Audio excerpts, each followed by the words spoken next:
Bienvenue à tous. Aujourd'hui, on va parler de votre performance. On va parler de votre performance, de votre productivité, des ratios. On va faire des tableaux. Aujourd'hui, ça va être des mathématiques. On va réviser les mathématiques. Les outils de la performance du négociateur. Alors, ça m'intéresse ça, de savoir, parmi vous, est-ce qu'il y a déjà des agents qui utilisent des tableaux, des ratios, des rapports entre, par exemple, le nombre d'appels passés en pige, par exemple, et le nombre de rendez-vous obtenus, ou tiens, aujourd'hui, je fais une campagne publicitaire à 2000 euros, quel est le coût du contact, par exemple, quel est mon taux de réussite finalement, quel est le rapport entre le nombre d'actions que je vais entreprendre et le nombre de rentrées de mandat, et enfin le chiffre d'affaires. Est-ce que vous utilisez comme ça des tableaux, des outils comme ça de la performance du négociateur? Est-ce que ça vous parle?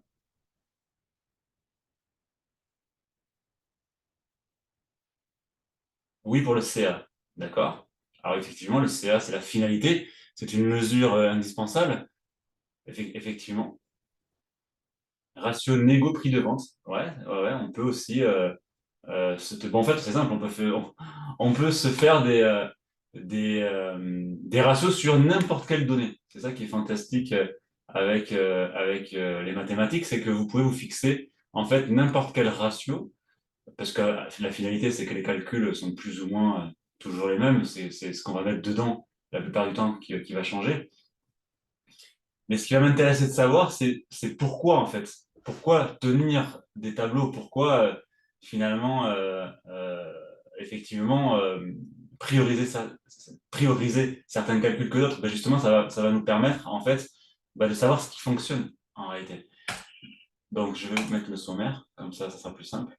Donc, justement, comme j'étais en train de le dire, on va voir dans un premier temps pourquoi se fixer des objectifs, en fait, hein, tout simplement, puisque pour un entrepreneur, si on ne se fixe pas d'objectifs, c'est comme avancer dans une pièce dans le noir, quoi. Finalement, ça revient à ça. On n'a pas finalement de but professionnel, de but personnel, enfin des buts professionnels qui amèneront certains buts euh, personnels. Donc on avance un peu dans le noir. Donc pour ça, on va parler de la productivité, de la rentabilité du négociateur, avec les ratios de productivité, c'est-à-dire les moyens que vous allez mettre en œuvre pour pouvoir faire avancer votre société. Après, donc les ratios de la rentabilité, ce sont la même chose, mais sur un aspect plus financier. Donc tout ça va vous permettre de connaître votre productivité et votre rentabilité. Après, on passera à la performance, c'est-à-dire vos résultats et les coûts associés, en fait. C'est-à-dire, tiens, pour obtenir tel résultat, eh bien, quels moyens je vais mettre en œuvre et surtout combien ça va me coûter.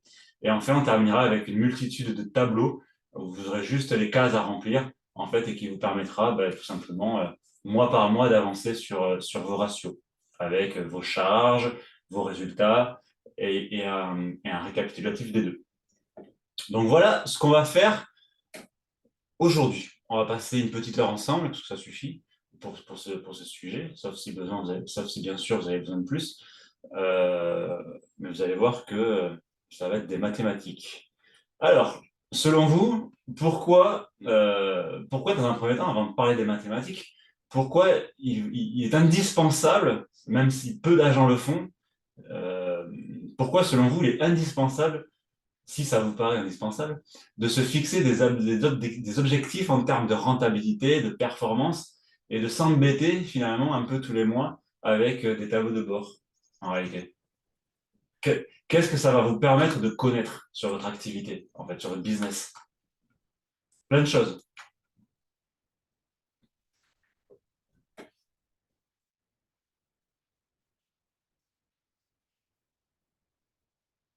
Surtout en ce moment d'ailleurs. Surtout en ce moment où on sait que l'actualité n'est pas évidente à négocier, mais il est plus que jamais nécessaire, effectivement, Ah, excusez-moi, j'ai un appel du siège. J'ai l'impression qu'il y a des gens qui n'arrivent pas à se connecter. Je, je vais, je vais répondre. Allô? Ah. Donc, selon vous, euh, pourquoi, selon vous, c'est indispensable, surtout avec les temps qui courent, de se fixer des objectifs? Que ça soit sur n'importe quoi. Ça peut être des objectifs financiers, de productivité, de performance, des objectifs personnels. Euh, ne serait-ce que pour pas avancer dans une pièce sombre, en tant qu'entrepreneur, on est obligé je sais que peu d'agents le font, comme je le disais, mais c'est bien dommage et c'est indispensable de le faire. Pourquoi? Pour plein de raisons.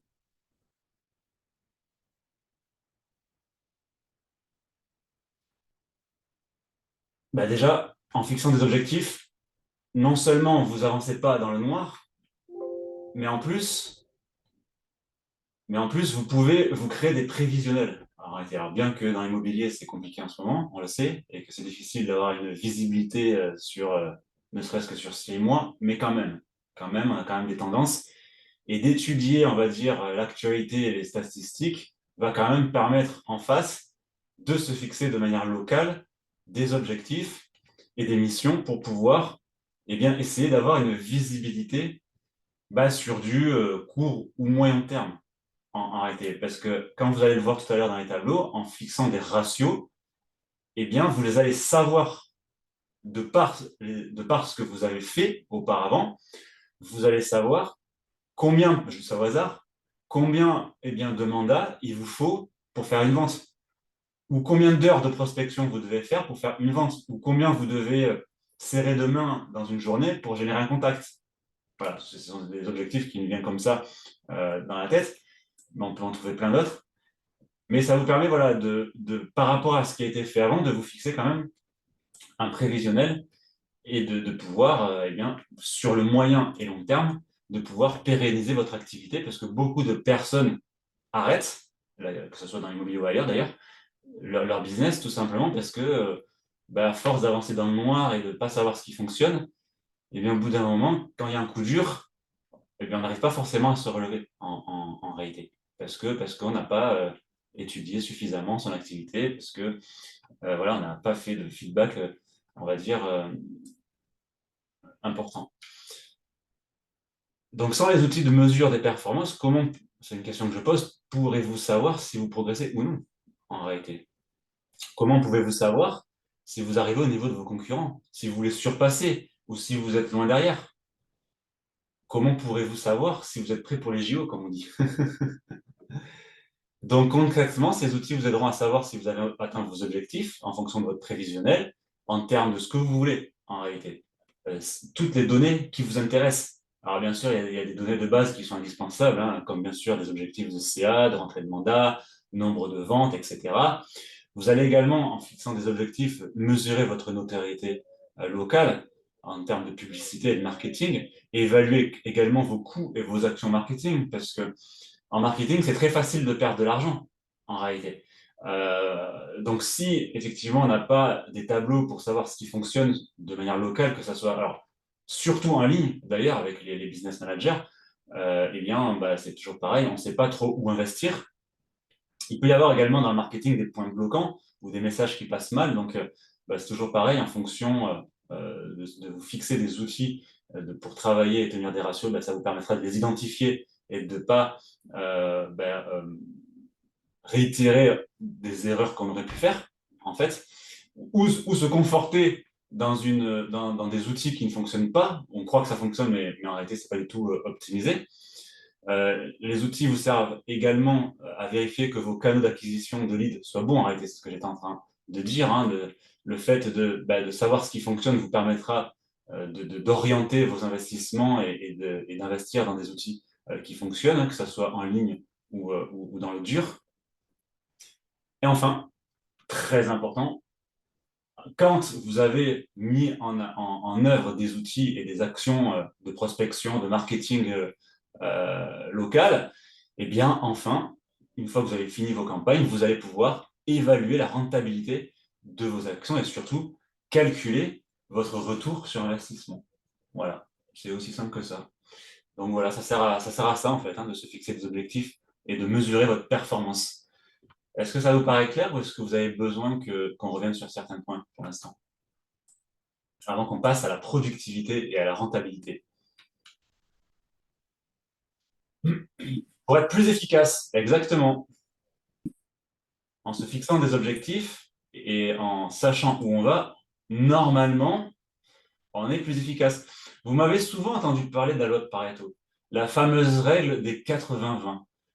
C'est que, on le sait, il a mis, ça date il y a plusieurs décennies, la loi de Pareto, la théorie consiste à dire que 20%, seulement 20% de vos actions, mais que ce soit dans tout, hein, dans tous les champs de la vie, 20% de vos actions vont générer 80% des conséquences.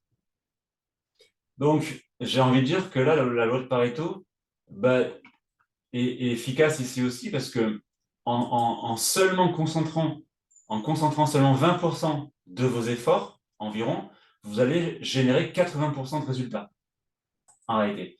Et si on ne tient pas d'objectifs, de tableaux, de ratios, d'outils de performance, eh bien, comme beaucoup, on s'éparpille, et en s'éparpillant, eh bien, on est partout et nulle part en même temps, et on est moins efficace. C'est un peu comme il y a des agents qui vont s'amuser par exemple, quand on parle de secteur, par exemple, on sait très bien que l'immobilier, c'est local, sauf certaines niches particulières, et des agents vont malheureusement travailler sur 80 km² et vont rentrer n'importe quel type de bien.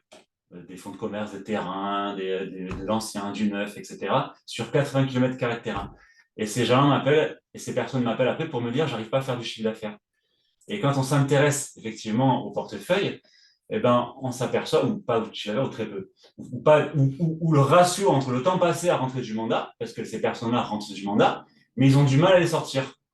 Et quand on s'intéresse finalement à la quantité, et là c'est plus une question de qualité et de concentration des efforts, on s'aperçoit finalement que ces agents sont totalement éparpillés. Dans leur portefeuille, ils n'ont aucun comparable. C'est la foire, il y a de tout et rien. C'est éparpillé partout sur 80 bornes de circonférence, de rayons. Et en fait, la solution est très simple.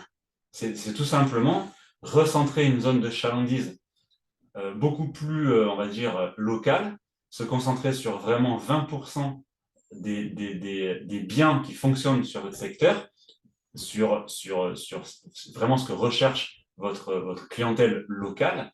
Et je vous garantis que si vous vous concentrez sur seulement 20%, ça générera 80% de votre chiffre d'affaires. Et bien, ces outils vous aident à ça aussi, en réalité. Grâce finalement à des tableaux que vous allez superviser tous les mois, vous allez savoir ce qui fonctionne sur votre secteur, du moins les 20% qui fonctionnent, les 20% des biens qui se vendent le plus, et en face, ils généreront 80% de votre chiffre d'affaires. Donc, ça aura des incidences sur toute votre activité parce que non seulement vous ferez plus de chiffres, vous vous fatiguerez moins, surtout, et vous serez beaucoup plus périn sur du court, moyen et long terme.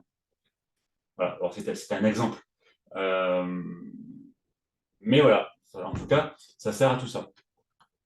Alors, productivité et rentabilité. On va commencer par les ratios de la production. Qu'est-ce que c'est ça? Alors, je vais lire la définition et après on détaillera. Donc la productivité, c'est tout simplement un moyen qui permet d'évaluer votre capacité à matérialiser les moyens engagés en résultat.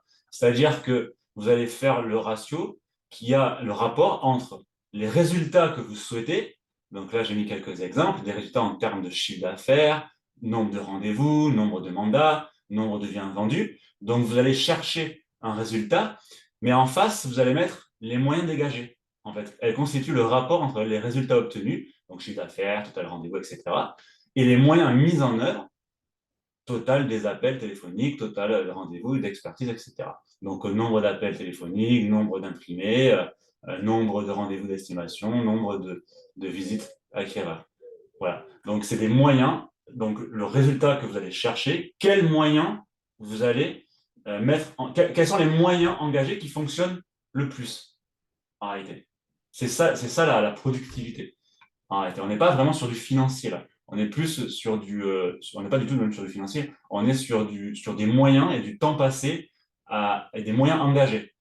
Donc, si vous vous engagez sur 20% de ce qui fonctionne sur votre secteur, normalement, vous générerez 80% de vos résultats pour en revenir à l'autre Pareto. Donc, par exemple, si vous cherchez, par exemple, vous cherchez par exemple un nombre de mandats. Voilà. Et je veux connaître, je veux obtenir mon ratio nombre de mandats. Alors, pour obtenir, par exemple, je ne sais pas moi, si je me fixe un objectif d'obtenir, alors évidemment, on va se fixer des objectifs mensuels.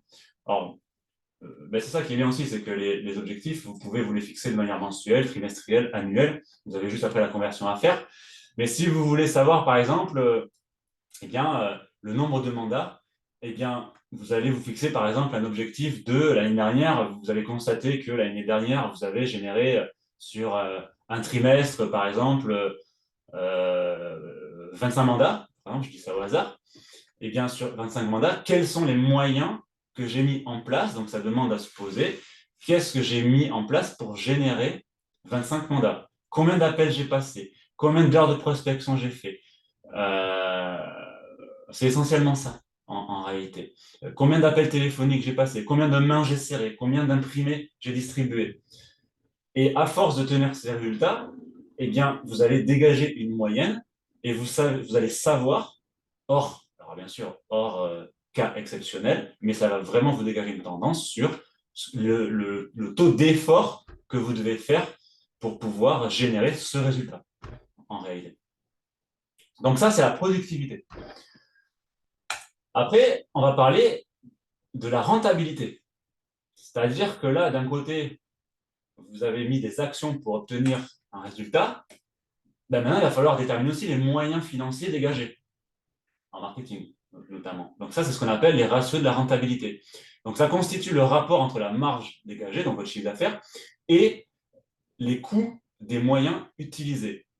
Voilà. Donc aujourd'hui, vous souhaitez savoir tout simplement votre chiffre d'affaires moyen, votre bénéfice, votre marge nette, votre marge brute. Eh bien, vous allez chercher en face les moyens que vous allez engager, les moyens financiers. En gros, c'est simple. Vous prenez exactement vos objectifs de résultats, voilà, mais là, vous les transformez en chiffre d'affaires. Et derrière, il faut que vous sachiez combien ça vous coûte. C'est aussi simple que ça. C'est le rapport entre votre résultat financier et les moyens financiers que vous avez engagés. Tiens, l'année dernière, j'ai généré 25 mandats en un trimestre. Ces 25 mandats ont permis... Pardon. Ces 25 mandats m'ont généré 6 ventes. Et sur 6 ventes, ça m'a coûté X euros. Ça m'a coûté X euros en imprime flyers, en carte de visite, en publicité Facebook, en rémunération. Alors, on va plutôt parler de cadeaux des apporteurs d'affaires. Voilà. C'est tout ce que ça vous a coûté. Arrêtez. Et là aussi, c'est intéressant.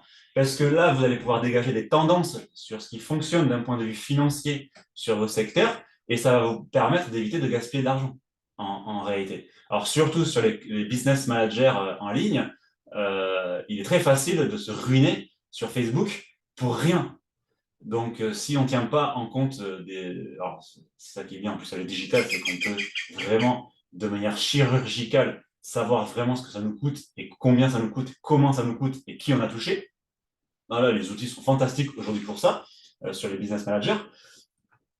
Eh bien, vous allez toujours pareil, concentrer environ 20% de votre budget qui va vous générer 80% de votre chiffre d'affaires. Et ça, vous pouvez le savoir, c'est très simple. Vous pouvez le savoir que en vous fixant des objectifs et surtout en tenant à jour vos outils, vos tableaux, qu'on va voir tout à l'heure. Parce que sinon, je sais comment ça se passe sur le terrain. Tiens, j'ai eu un mandat, oui, c'est parce que X me l'a filé. Tiens, je sais que là, c'est un contact Facebook. Tiens, là, lui m'a appelé suite aux flyers. Mais ça va marcher pendant une semaine ou deux, ou un mois.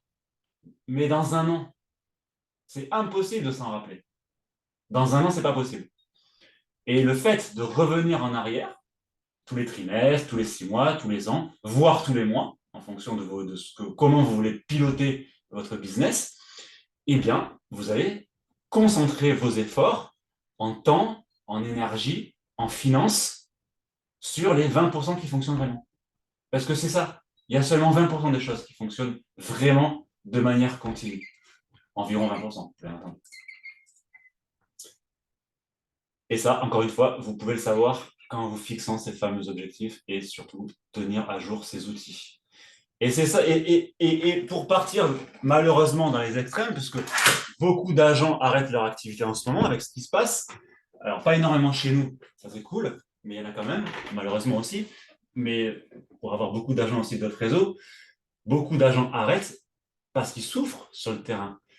Et on le sait, ces 4 dernières années dans l'immobilier ont été fantastiques de par ce qui s'est passé en termes de conjoncture, en termes de taux, en termes de business, en termes d'offres et de demandes.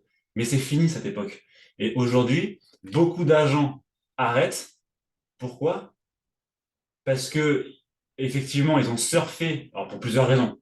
Mais ce qui nous intéresse aujourd'hui, c'est que ils ont arrêté parce que c'était facile pendant 4 ans, mais comme on l'a déjà dit, c'était pas vraiment du vrai travail d'agent immobilier ces 4 dernières années, puisque les mandats rentraient et sortaient tout seuls, presque, en caricaturant un peu, bien sûr. Euh, et donc, on s'est dit, bah, c'est bon, je vais continuer comme ça et puis ça va marcher. Mais là, on sait que beaucoup d'agents souffrent et que le marché a complètement changé.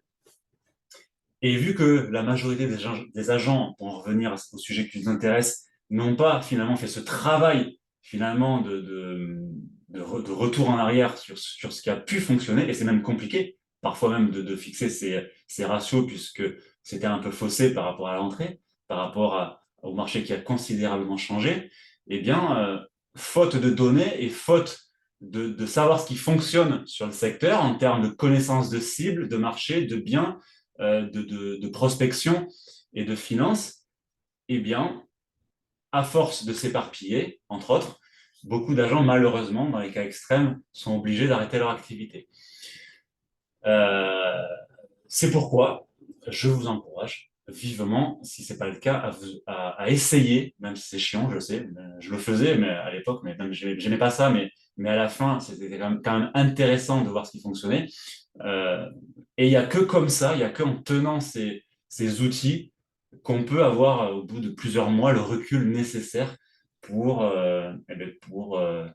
choper notre chiffre d'affaires, en fait, tout simplement, et vivre. Est-ce que c'est clair pour vous ou est-ce que vous avez besoin qu'on revienne sur quelque chose?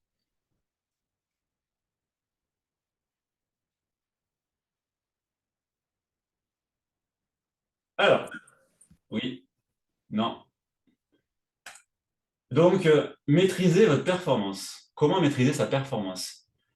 Les ratios de performance permettent de définir vos objectifs. Donc là, on va voir des choses très simples.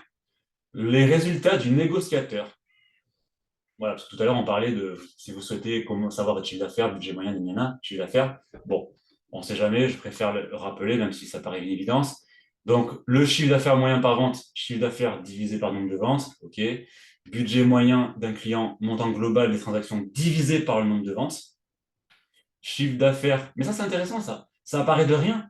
Mais comment fixer des objectifs en termes de vente si on ne connaît pas le budget moyen de sa zone de chalandise?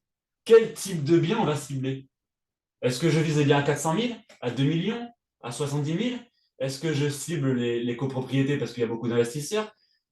Tout ça, ça paraît bête, mais ça permet même si le calcul, c'est niveau, je ne sais pas trop, peut-être niveau CM2, euh, mais ce que je veux mettre en évidence ça, c'est pas se connaître le calcul, parce que tout le monde le connaît. C'est l'importance de connaître le budget moyen d'un client sur votre zone de chalandise. En réalité, ça paraît de rien. Mais si on s'aperçoit que le budget moyen, bah, c'est entre, je sais pas, 220 000 et 250 000, par exemple, mais pourquoi se prendre la tête à aller chercher des biens à 400 000? Alors, il en faut toujours un peu. Si on le vend, c'est sur le gâteau. Mais en termes de prospection, quand on a cette donnée, c'est super intéressant parce qu'on va cibler finalement ces biens-là. Et en ciblant ces biens-là, on va se concentrer sur une partie du marché qui nous intéresse et on sait qu'on va choper la majorité des gens en réalité. Et on ne va pas se prendre la tête à avoir 80 biens en portefeuille, un à 400 000, une copro, un terrain, un bien à 70 000, un terrain. Vous voyez ce que je veux dire? Donc tout est lié en fait. C'est un écosystème avec plein de données et quand on les rassemble, en réalité, eh bien, ça permet vraiment de savoir ce qui fonctionne sur votre secteur et de cibler ce qui nous intéresse, en réalité. Et ça a des incidences surtout. ça aura des incidences sur votre chiffre d'affaires, sur vos dépenses, sur votre énergie, sur après toute la sphère privée, puisque vous serez moins stressé, etc., etc. Chiffre d'affaires, somme des honoraires réalisés, bien entendu. Montant global des transactions, somme des prix de vente, frais d'agence inclus. Voilà. Bon, oh, désolé, je vais faire sortir mon chat.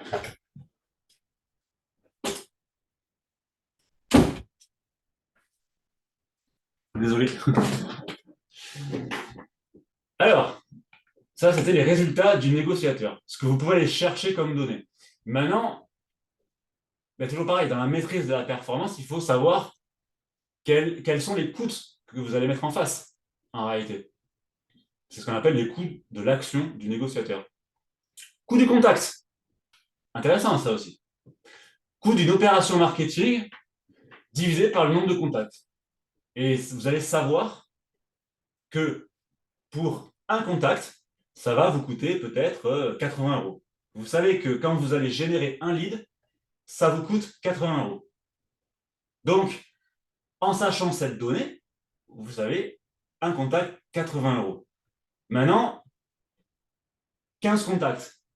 Donc 15 fois 80. OK. Sur 15 contacts, combien je vais générer de mandats? Peut-être 4. Allez, 4 mandats. Sur 4 mandats, je fais une vente. Je dis ça au hasard. 4 mandats, bon, j'espère que ça sera plus, mais 4 mandats, je fais une vente. Une vente avec une commission moyenne de 12 000 €. Donc, vous savez que un contact fois le nombre de contacts plus toutes les actions marketing aux alentours de ces leads vous a coûté X euros. Mais que en face, ça vous a généré 12 000 €. Alors, si par exemple, vous avez une opération marketing qui vous a généré, je sais pas moi, 2 000 € et que ça vous a généré 15 contacts. Mais en ayant ces données-là, vous allez pouvoir aussi adapter votre budget, l'augmenter, le resserrer. Donc, alors généralement, on l'augmente, parce que si ça fonctionne bien, on génère beaucoup plus de contacts. Mais surtout, vous allez pas dépenser plus d'argent que les leads vous en ramènent. Vous voyez ce que je veux dire? Donc ça, c'est intéressant aussi. Vous savez que ça vous permet en fait de marquer, c'est comme un peu le terrain de foot, vous savez que vous ne pouvez pas dépasser la ligne. Vous savez que pour générer une vente, vous ne pouvez pas dépenser plus de 2 000 € par exemple, parce que sinon, vous savez que ça va vous coûter de l'argent. Ou alors que ça ne sera pas optimisé. Ou alors qu'il faut réinvestir dans d'autres canaux. Coût d'action d'un vendeur. Coût d'acquisition d'un vendeur, pardon. Donc c'est pareil. Hein. Coût de l'opération de prospection divisé par le nombre de mandats. Et vous savez combien va vous coûter un vendeur. Enfin, je veux dire, coût d'acquisition d'un mandat. Et après, pareil, hein, vous allez plus loin, vous allez savoir combien de mandats il vous faut pour faire une vente. Et vous allez pouvoir vraiment avoir toute une multitude de données qui vous permettront de savoir combien vous coûte précisément chaque action précise et où vous voulez mettre l'argent. Et de piloter vos dépenses aussi. Coût d'acquisition d'un acquéreur, donc pareil, hein, coût de la commercialisation divisé par le nombre de ventes. Et comme je vous le disais tout à l'heure, les ratios sont toujours calculés sur une période donnée. Donc après, c'est à vous de choisir la période que vous souhaitez, on va dire, arbitrer. Ça peut être mensuel, trimestriel, annuel. Alors, pour pas bousculer vos habitudes trop vite, moi, je vous conseille de commencer de manière trimestrielle, en fait. Vous faites tous les 3 mois et après, vous faites vraiment un bilan annuel. Et ça vous permet vraiment d'avoir un bon retour. Mensuel, vous pouvez. C'est encore plus précis. C'est encore mieux d'ailleurs. Hein, c'est ce que je faisais, moi. Mais voilà, il ne faut pas bousculer les habitudes trop vite. Mieux vaut commencer tranquillement plutôt que de le faire d'un coup et après plus le faire. Parce que ça demande un peu de temps. Mais c'est du temps investi dans votre performance que vous vous retrouverez après sur le terrain. Donc, ce n'est pas une perte de temps. Hein. Ça prend du temps, c'est de l'investissement. Donc, trimestriel, je vous conseille de le faire tous les 3 mois et vous faites un bilan annuel, histoire de refaire un petit feedback sur l'année. Et après, si vous le sentez, vous le faites tous les mois. Et là, vraiment, vous serez super précis. Quoi. Mais il faut aussi s'adapter au secteur. Parce qu'il se peut, sur certains secteurs, que de le faire tous les 3 mois, ça suffit, en réalité, parce que vous avez vos actions qui sont en place, vous avez votre business qui roule, vous avez un bon roulement, donc vous n'avez pas besoin, si vous voulez, de vous remettre dedans tous les mois et de vous remettre en question. Parce que pourquoi on s'embête avec ces outils? C'est tout simplement pour pouvoir se remettre en question, pour savoir ce qui fonctionne et comment se remettre en question. Et pour être toujours pareil, plus efficace et plus performant. Donc si vous surfez sur la vague, sur votre secteur, et que finalement ça roule, il n'y a pas besoin de le faire tous les mois. Arrêtez. Il faut le faire tous les mois si vraiment vous êtes sur un secteur où vous galérez, où ça ne fonctionne pas. Ou là où vraiment vous allez essayer plein de choses, et à force d'essayer plein de choses, vous allez, ben, plus les mois vont passer, plus savoir ce qui fonctionne. Et là, il faut faire un point tous les mois pour vraiment vous concentrer sur ce qui fonctionne. Et une fois que ça commence à surfer, vous allez pouvoir espacer, on va dire, les analyses. Donc après, ça, c'est à vous de voir selon vos secteurs. Ça, je ne peux pas vous le dire à votre place. Mais dans tous les cas, ce qui est sûr, c'est qu'il faut le faire une fois par an, ça c'est sûr, et minimum tous les 3 mois. Et là, vous partez sur de bonnes bases. L'estimation de votre chiffre d'affaires. Alors ça, là, on va parler du prévisionnel. Vous devez dresser un budget prévisionnel qui indique votre chiffre d'affaires prévisionnel tout en tenant compte de vos charges afin d'assurer la pérennité de votre entreprise. Cette démarche permet de définir vos objectifs suivis par des tableaux de bord. Les tableaux de bord qu'on va voir. Je vous en ai fait 3. C'est vraiment des exemples parce que c'est ce que j'utilisais moins. Mais après, vraiment, vous mettez les données qui vous intéressent à vous. En réalité, ce que vous voulez en fait mesurer. Il y a une base. Moi, je faisais le minimum, mais vous pouvez rajouter des données, bien sûr. Quoique, j'ai mis le minimum, mais il est bien fourni quand même. Donc, toujours pareil, dans un souci de savoir ce qui fonctionne sur votre secteur et de pouvoir toujours vous remettre en question de façon à être réactif dès qu'il y a un pépin, en fait. Et comme je vous le disais, ce prévisionnel doit être mis à jour régulièrement et il faut tenir compte de la réalité de votre marché local en fonction de vos résultats passés, en réalité. Et c'est là où c'est pas évident. C'est ce que je vous disais, surtout en ce moment. Parce que en ce moment, le marché, voilà, hein, c'est surtout au niveau des acheteurs que ça bloque. Euh, vous allez pouvoir aussi vous fixer des objectifs en termes d'acheteurs, il faut le faire d'ailleurs, par rapport au budget, par rapport au financement, aux apports, etc. Et il y a des secteurs qui bougent plus que d'autres. Il y a des secteurs qui sont plus dynamiques que d'autres. Donc, euh, eh bien, certaines personnes vont devoir mettre à jour leurs analyses plus régulièrement de façon à ne pas être dépassées. Et de vous adapter plus vite à votre secteur. Parce que si vous avez des concurrents qui sont plus réactifs, ils feront plus de ventes que vous, c'est sûr. Sauf s'ils n'ont pas de chance. Donc, le chiffre d'affaires, c'est le nombre de ventes moyen mensuel fois le chiffre d'affaires moyen égale chiffre d'affaires moyen prévisionnel. Voilà. La formule est assez simple. Alors maintenant, on va voir les tableaux. Comment classer un petit peu ces ratios de performance et comment vous fixez, comment rentrer ces objectifs en fait. Voilà. Donc, je vous ai fait des exemples. À la fin de la visio, je vous mettrai dans le chat le PowerPoint, comme ça vous pourrez voilà, vous en inspirer si vous le souhaitez. Alors, tout d'abord, le tableau de bord des charges. Donc, ce tableau permet de comparer les charges effectives et celles qui ont été prévues. Donc, vous allez faire un tableau avec toutes vos dépenses que vous allez prévoir dans le cadre de votre prévisionnel, celles qui ont été vraiment faites et les écarts entre les deux. Donc, j'ai mis des exemples. Ça peut être dépenses de prospection, dépenses publicité, charges sociales, le loyer. Le loyer, c'est vous louez un local. Hein. Autre charge. Voilà. Donc, déjà là, vous avez pas mal de trucs. Vous pouvez en mettre plus, mais vous pouvez en mettre moins. Bon, en dépenses publicité, c'est tout ce qui est marketing, prospection, mais vous pouvez aussi rajouter les apporteurs d'affaires. Enfin, voilà, vous pouvez rajouter plein de trucs en fait. Hein. Mais plus intéressant quand même, le tableau de bord des résultats. Ce tableau permet de confronter vos objectifs aux résultats effectifs. Donc, vos objectifs aux résultats effectifs. Il faut distinguer entre le chiffre d'affaires potentiel qui présente les honoraires des compromis de vente signés et le chiffre d'affaires réalisé qui est encaissé lors de la signature de l'acte authentique. Nombre d'estimations, nombre de mandats, nombre de ventes, chiffre d'affaires, autre charge. Voilà. Bon, j'ai rajouté des charges là, mais je pense que j'ai dû faire une faute, parce que là, on n'est pas dans les charges. Vous pouvez par exemple, ouais, non, vous pouvez juste supprimer cette ligne ou rajouter ou mettre autre chose. Donc, le nombre d'estimations que vous avez faites, enfin, que vous avez prévu, parce que vous pouvez prévoir aussi le nombre d'avis de valeur. Donc, tiens, là, j'ai un objectif de faire ce mois-ci 8 estimations. Combien j'en ai faites? Quel écart il y a? Et si il y a un écart dans le moins, eh bien, il faut essayer de chercher pourquoi. C'est à ça que ça sert, à ces tableaux. Ça sert non seulement à savoir où vous allez, à pérenniser votre activité, à être plus efficace, mais aussi à se remettre en question quand ça va mal. Tiens, j'ai prévu 8 estimations, j'en ai fait 3 ou 4. J'ai fait moins 50% d'avis de valeur. Qu'est-ce qui se passe?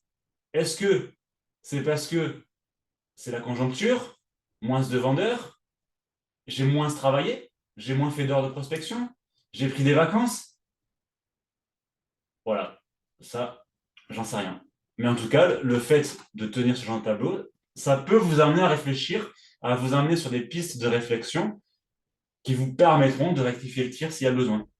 Arrêtez. Parfois, il n'y a rien à faire, mais souvent, il y a quelque chose à faire. Et enfin, vous pouvez aussi vous faire un tableau récapitulatif plus global qui reprend l'ensemble, en réalité. C'est-à-dire que c'est une synthèse des deux. Donc, ce tableau vous permet de dégager une synthèse qui sert à ajuster votre politique suivie aux réalisations et à mettre en place de nouveaux objectifs. Donc là, vous mettez la période, mensuelle, trimestrielle ou annuelle. Donc, chiffre d'affaires, nombre de mandats, ça reprend vraiment l'ensemble des données. Donc là, j'ai mis des exemples, mais vous pouvez vraiment vous l'adapter en fonction de votre business. Et voilà. Et là, vous mettez les données. Toujours pareil. Prévu, effectif, écart. J'ai un écart. Pourquoi j'ai un écart? Qu'est-ce que j'ai pas fait? Qu'est-ce que j'ai fait de mal par rapport à l'année dernière? Est-ce que c'est moi? Est-ce que c'est le marché? Est-ce que j'ai moins bossé? En tout cas, ça vous aidera à répondre à la question, j'espère. Voilà ce qu'on peut dire un petit peu sur les outils de performance. Il y a un peu de maths, mais ça reste du niveau CM2 quand même. Est-ce que vous avez besoin qu'on revienne sur quelque chose? Je vais vous mettre le PowerPoint dans le chat si vous voulez vous inspirer des tableaux.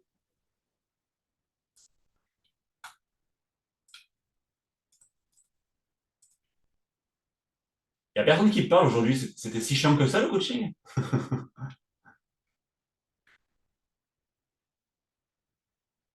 Alors, où est-ce que j'ai mis le tableau? Voilà. Voilà, il est en train de charger. Oui, Jonathan, Frédéric, qu'est-ce que Salut tu en Frédéric! penses? Qu'est-ce que tu en penses du tableau de bord de Cédric Laporte là que Christophe évoque dans le chat? Eh bien, malheureusement, je ne peux pas te répondre parce que je ne l'ai pas vu. Mais si tu me l'envoies dans le chat, je peux regarder, je te le dirai. Alors, est-ce que vous avez une moyenne du nombre d'estimations pour avoir un mandat? Alors ça, c'est très intéressant comme donnée. C'est-à-dire, là rien qu'avec ça, on peut avoir plein de données. Alors là, c'est le rapport qu'il y a entre le nombre moyen d'avis de valeur pour avoir un mandat. Donc, quelles actions je vais mettre en place pour obtenir X avis de valeur, et sur ces X avis de valeur, combien d'avis de valeur je vais avoir besoin pour générer X mandats. Et combien ça va me coûter? Parce qu'en face, on peut aussi mettre le financier, bien entendu. On fait tout en même temps. Vous vous rappelez, on fait la productivité et on fait la rentabilité. Donc ça, oui, je vous conseille fortement de tenir cette donnée. C'est la base d'ailleurs. Euh, donc dans le tableau, dans le tableau de bord, oui, tu vas pouvoir le tenir. Je ne sais pas si c'était ça la question d'ailleurs, mais en tout cas, dans le tableau de bord, tu vas pouvoir tenir cette donnée sans problème. une moyenne du nombre d'estimations pour avoir un mandat. C'est ça. Donc là, bah, tu fais la somme des mandats divisée par la somme des estimations divisée par la somme des mandats et tu auras ton nombre d'estimations moyenne. Et après, tu multiplies par 100 pour avoir le pourcentage.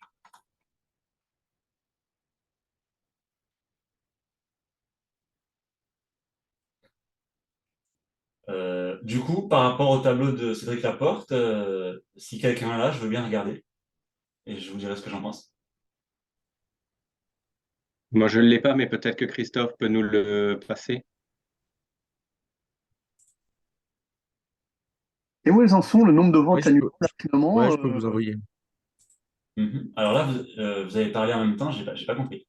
ouais, je voulais savoir, c'est Hugues, où on en était maintenant au niveau national sur le nombre de ventes d'atterrissage 2023. Parce qu'apparemment, au début d'année, c'était pas mal, mais il me semble quand même que le frein, il a commencé au deuxième semestre de manière assez violente. Parce que Oui. moi, je fais une bonne année, par exemple, mais j'ai Mhm. aucun outil. C'est-à-dire que ça s'est arrêté net. Et là, ouais, je pédale un peu dans la semoule. Donc, c'est vrai que ça incite à se poser les questions que tu indiques et à remettre beaucoup de. Essayer de remettre, parce que c'est pas facile de remettre de la rigueur dans le process, mais Mhm. reprendre toute la méthode de A à Z et aller sur le terrain avec ça. Mais j'ai l'impression quand même qu'il y a un arrêt assez brutal du marché. Euh, Ouais. En termes de vente, moi, c'est pas tellement les acquéreurs, parce que les acquéreurs, cette année, j'ai Mhm. réussi à les traiter, à faire très attention. C'est-à-dire que j'ai pas loupé les ventes que je devais faire. Donc, Mhm. l'année, le chiffre d'affaires est correct. Par contre, l'année 2024 me fait Oui. vraiment, vraiment, vraiment peur. C'est la Ouais. première fois que je vois ça dans mon business. Et j'ai connu Mhm. ce marché financier en 2008. Et là, alors peut-être que ça va se rééquilibrer, mais quelles sont les visions globales euh, Mhm. vous avez, vous, puisque au début de l'année, on était un peu optimiste quand même sur l'année 2023 en termes de nombre de transactions, mais ça s'effondre vraiment ou pas? Ouais. Alors, moi, je regrette, mais je n'ai jamais été optimiste sur 2023. Je- C'est pas que je suis négatif, mais alors, il faut toujours rester positif. Mhm. Les bons professionnels, ceux qui appliquent les méthodes qui fonctionnent depuis des années, les méthodes ancestrales, le relationnel, sur certaines niches également, ceux qui pratiquent la diversification, bah voilà, transactions, location, gestion, diversifier les ressources, s'en sortiront. Ça, c'est indéniable. Maintenant, sur le marché en lui-même, en fait, effectivement, il se passe ce que je pensais et ce que je disais en début d'année. Parce que ce qui se passe avec l'immobilier, c'est que ce sont des cycles extrêmement longs, en réalité. Donc là, on est repassé sur un cycle baissier qui commence, ça commence à baisser. Mais ce qui pose problème, en réalité, c'est la brutalité qu'il y a entre l'augmentation des taux et le marché immobilier qui ne baisse pas aussi vite que les taux augmentent. Parce que là, on est sur une baisse d'environ, alors en moyenne, entre 2 et 3% sur le national, avec des villes qui vont jusqu'à 8%, je crois, entre 8 et 10% à Bordeaux, Paris. Alors, on est sur ces ratios. Mais c'est loin d'être suffisant. Les spécialistes disent qu'il faudrait entre 15 et 20% minimum de baisse pour pouvoir faire le rapport. euh, alors, je crois que c'était quand les taux étaient. Je ne me rappelle plus de l'année, il faudrait que je vérifie. J'avais lu un papier sur ça, mais c'était dans les années 2000 où les taux étaient aux alentours des 5% et le prix de l'immobilier n'était pas du tout celui qu'il est aujourd'hui en réalité. Donc à l'époque, c'était assez équilibré, mais là, aujourd'hui, ça ne l'est pas. Donc, ce qui se passe, bah, c'est que effectivement, vu que ce sont des cycles lents, très lents en immobilier, eh bien, il y a quand même encore beaucoup de gens qui ont de l'argent et beaucoup de gens qui peuvent acheter. Donc, le phénomène se passe, se fait lentement. Donc, le premier semestre, en fait, a fonctionné. Alors, on ne va pas dire que on n'a pas surfé sur la vague, mais le premier semestre a quand même enregistré une baisse d'environ 25% des ventes sur la France, 25% de ventes par rapport à l'année dernière. Et là, ça continue en réalité. Donc, plus les mois vont passer et plus les agents vont ressentir la baisse. Donc, malheureusement, ça va continuer. Voilà. Ça va continuer. Alors, l'année, les spécialistes, bon après c'est de la spéculation, c'est pour ça qu'il faut toujours prendre les données avec pincettes, mais les spécialistes parlent d'une baisse d'environ entre 10 et 15% par rapport à l'année dernière. Ce qui fait que ça nous amènerait à environ 900-950 000 transactions sur 2023. Correct. Moi, je pense qu'il y en aura moins. Je pense qu'on sera plutôt aux alentours des 850 000. Mais peut-être que je me trompe. Mais là, on voit quand même qu'il y a une sacrée baisse. Et pour le coup, là, effectivement, on a Christine qui nous a envoyé un article. Donc là, on voit bien, finalement, cette baisse du pouvoir d'achat, elle est logique. Parce que rien qu'en augmentant 1% de taux immobiliers, on fait perdre plusieurs dizaines de milliers d'euros en termes de capacité d'emprunt, en fait. Donc, eh bien, de moins en moins de gens peuvent acheter. Il y en a encore, fort heureusement, parce que beaucoup de Français ont de l'épargne. Donc là, je pense que vous constatez que pour les transactions que vous faites, les gens sont obligés de mettre de l'épargne, enfin de l'apport, sinon il n'y a pas de financement. Euh, Est-ce qu'il y en a aujourd'hui qui arrivent encore à faire des ventes sans apport sur leur dossier? Non. Voilà, ça n'existe pas aujourd'hui. Donc les gens réinjectent leur épargne. C'est la seule solution, une des seules solutions pour diminuer cette logique, hein, ce taux d'endettement. Mais en ce qui concerne les taux, pour moi, là, ça va se stabiliser entre 4,80 et 5%, puisque là, on doit être à ça à peu près,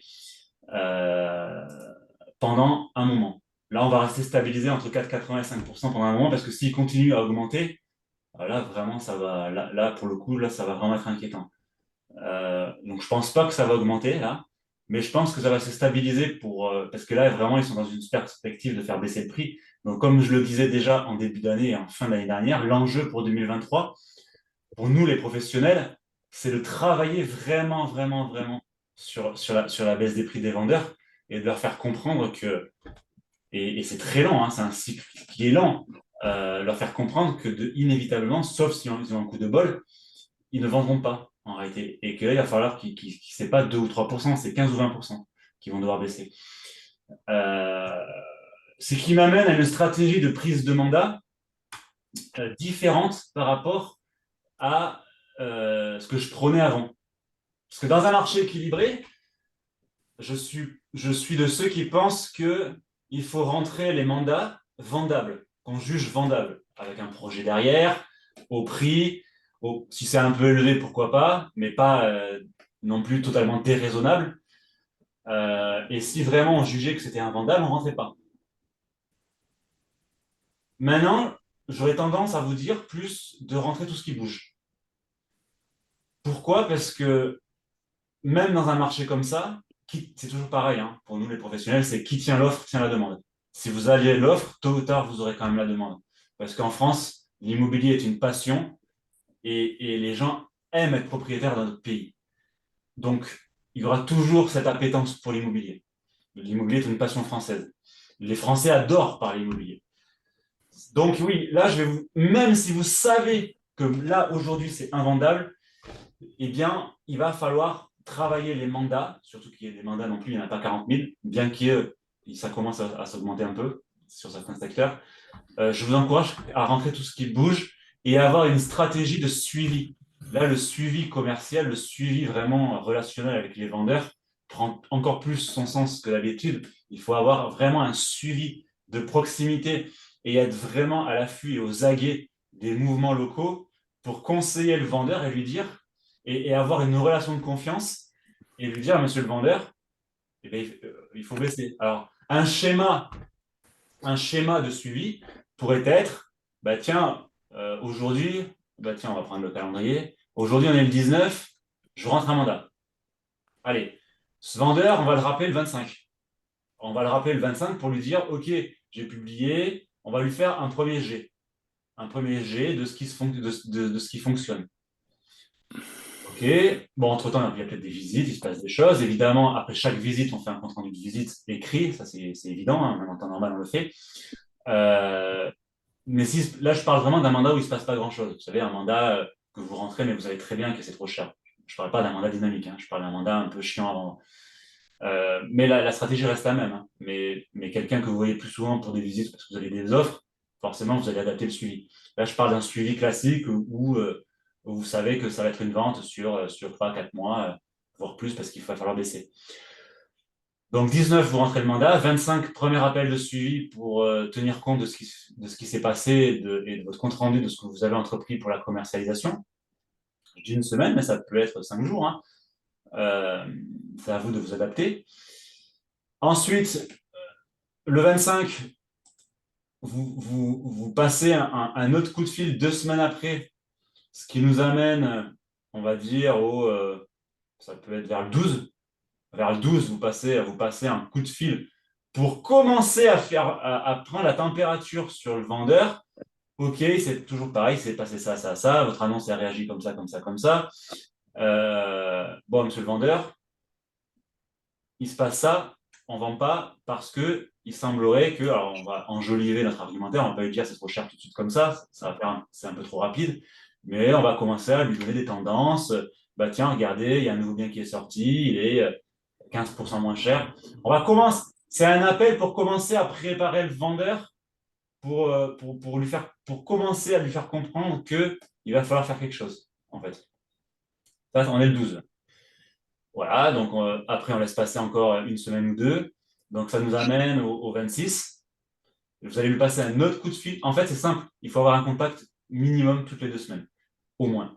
Le 26. Et là, l'idée, c'est de fixer un autre rendez-vous, un rendez-vous physique à 1 mois après la prise du mandat. Par exemple, vous le fixez, on avait pris le mandat le 25. Non, le 19, pardon. On avait pris le mandat le 19. Donc là, j'avais parlé du 12, je crois. Donc, eh bien, on va peut-être fixer un rendez-vous semaine du 23 à 26. Mais là, c'est un rendez-vous de renégociation. D'accord? C'est-à-dire qu'au téléphone, on va arriver, on va lui dire qu'on prend rendez-vous pour faire le point sur l'état d'avancement de son projet. Et là, on prépare un rendez-vous de renégociation, en fait, avec un certificat de parution, avec des comparables. Et là, le seul objectif, c'est de faire baisser le vendeur. Voilà. Ça, c'est un exemple de suivi assez efficace. En règle générale, on arrive quand même à avoir des résultats. Parce que pendant 1 mois, vous avez gardé le lien, en fait. Vous avez gardé le lien, vous avez fait preuve de professionnalisme, vous lui avez montré des comparables, vous lui avez montré que vous surveillez le marché local. Et ça inspire la confiance. Alors, tous ne baisseront pas à ce moment-là. Pas mal le feront, même si tous ne le feront pas. Mais pour ceux qui ne le font, mais c'est toujours pareil, ça dépend du projet qu'ils ont. Mais pour ceux qui ne le font pas, eh bien, c'est pas grave. On repart sur 1 mois de suivi. Et 1 mois après, on revient et on retente. Et on fait ça jusqu'à ce qu'on arrive à vendre. Voilà. Et là, on est sur une vraie stratégie, finalement, de négociation, de renégociation. Et c'est sur ça qu'il va falloir travailler. Et je pense que on va pas avoir le choix parce que c'est encore trop tôt, en réalité. Il y a une telle brutalité entre la montée des taux et le fait que les biens n'ont pas baissé assez, que c'est encore un peu tôt. Les vendeurs ne sont pas encore assez mûrs. Ça se fait sur des mois. Donc l'enjeu pour nous, de toute façon, c'est simple. Pour lutter contre cette montée des taux, il y a un seul levier. Il n'y en a pas 36, il y en a un. C'est faire baisser les prix. Vous savez, en temps normal, quand les taux sont hauts, les prix sont bas, pour que ça soit équilibré, et quand les prix sont bas, les taux sont hauts. Mais là, les taux sont hauts et les prix sont hauts. Bon, les taux, on n'a pas de pouvoir, on ne va rien pouvoir faire sur les taux. Par contre, si ce n'est qu'optimiser les financements et les conseiller, etc. Mais en réalité, si quelqu'un est à 40% d'endettement, on ne va rien pouvoir faire pour le faire baisser de 40%. Voilà. Donc ça, on n'a pas vraiment de pouvoir sur ça. En revanche, on a un vrai pouvoir sur la baisse des prix. On a un vrai devoir de conseil, entre guillemets, sur la baisse des prix pour faire évoluer et pour renégocier nos mandats. Et ça, eh bien, ça va le faire avec tout ce qu'on vient de voir. Ça peut se faire sur 6 mois, pourquoi pas, sur 6 mois. Hein. De toute façon, certains, ça va être ça maintenant. Mais grâce à un suivi pendant 6 mois, c'est vous qui vendrez dans 6 mois et c'est pas le confrère. Parce que le confrère, lui, ne se prendra pas la tête à le suivre pendant 6 mois. Très, très peu le feront. Ils vont plutôt se concentrer sur l'acquisition d'autres mandats en négligeant leur portefeuille actuel. Or, euh, on le sait, voilà, j'en reviens pour le coup au thème d'aujourd'hui qui sont les ratios de la performance et des coûts, mais acquérir un nouveau client coûte toujours plus cher que la fidélité et le suivi, ça ne vous coûte pas grand-chose, à part du temps et un peu d'essence. Et donc, l'enjeu, c'est vraiment la baisse des prix pour cette année. Alors là, je parle d'une tendance générale. Il y a certains professionnels qui sont sur des niches qui fonctionnent encore. Il y en a qui fonctionnent, tout à l'heure, on parlait de diversité. Alors, tous les secteurs ne le permettent pas, mais je sais que ceux qui travaillent sur le luxe, en ce moment, ils n'ont pas de problème. Puisqu'on sait que, de toute façon, l'argent dans le monde est concentré dans 1%, dans 1% de la population. Donc, les 1% qui ont la richesse, ils n'ont pas de problème. Donc, ceux qui sont positionnés sur le luxe, normalement, n'ont pas de problème en ce moment. Voilà, j'ai eu plusieurs agents qui sont spécialisés dans le luxe et ça se passe très bien. Ils vendent des propriétés à 2 millions. Donc on voit bien que l'argent est concentré dans une très petite, dans un très petit ratio de la population, mais c'est la vérité, hein, c'est dans le monde, hein, c'est mondial. Et eux, pour le coup, qu'on soit à 5%, ils s'en foutent. C'est plus les 99% de la population qui souffrent de ces taux. Mais tout le monde ne peut pas se spécialiser dans le luxe. Tout le monde n'a pas envie, tout le monde ne peut pas, tout le monde n'a pas la clientèle, le secteur ne le permet pas voilà. Et puis on ne va pas travailler, on ne va pas aller sur un secteur qu'on ne connaît pas à 200 bornes ou plus pour aller faire du luxe. Ça n'a pas de sens. J'ai démarré dans le viager. Très bien, David. C'est un exemple de diversification. Ouais, puis ça se passe pas trop mal, hein, finalement. Eh bien, oui, oui. Alors justement, ça fait partie des spécialisations qui peuvent fonctionner de plus en plus, toujours pareil, avec les pouvoirs d'achat, de moins en moins de personnes peuvent payer des maisons de retraite. Donc le viager, pour moi, a beaucoup d'avenir devant lui. Il va y en avoir de plus en plus. C'est encore un peu tôt, mais ça commence à se développer quand même. Ah, mais il faut se préparer. Ah oui, oui, mais c'est sûr. Il faut semer pour récolter, hein. C'est une bonne spécialisation. Bon, Ouais. il n'y a que des bonnes spécialisations, mais en tout cas, c'est une spécialisation contemporaine. Effectivement. Voilà. Bon, eh bien, s'il n'y a pas d'autres questions, on va en rester là aujourd'hui. Merci, Jonathan. Avec plaisir. Si vous avez besoin, comme d'habitude, vous savez me trouver. Merci. J'ai le soleil qui me tape sur le visage, là, on dirait un fantôme. À bientôt. Allez, à bientôt. Ciao, ciao. À bientôt. Bonne